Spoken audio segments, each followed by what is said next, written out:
national pageant last year and says she came to Miss Universe with unfinished business.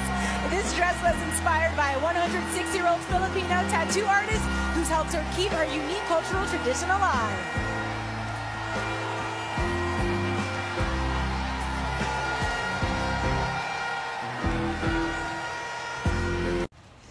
Daming Pinoy na bad trip ngayon. Hindi nakapasok ng top 5 ang pambato natin na si Michelle Marquez D.